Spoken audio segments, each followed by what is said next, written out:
Praise the Lord, Victory family and friends. Pastor Drew here. I am back with our senior pastor for the beginning of this awesome Docu Series. So today we're going to be talking about pastors' early years. So these are years we really don't hear a lot about. So we're going to start with him being born.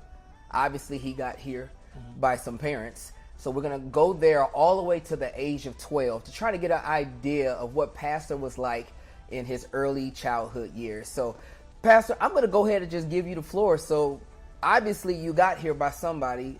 You want to expound on that? My parents, Andrew D. Singleton Sr., my father, my mom, Maggie Moselle Singleton, who are now, of course, both deceased. I was born in Carthage, Mississippi, and very few people know where that is. It's about 100 miles from Jackson, Mississippi.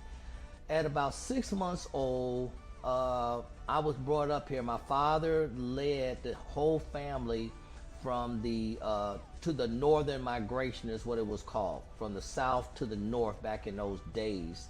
And as when I was 6 months old, my father had my mom and I sent up here because he had a job and everything. And this is where I started. I started here, so I've never lived in Mississippi at all. And of course, one of my earliest stories that I've told many times to the church, of course, is when I was 5 years old, we really went back for the first time. And when I went back there, I was just terrified because I had been in the city. I had never seen that many flies in my life.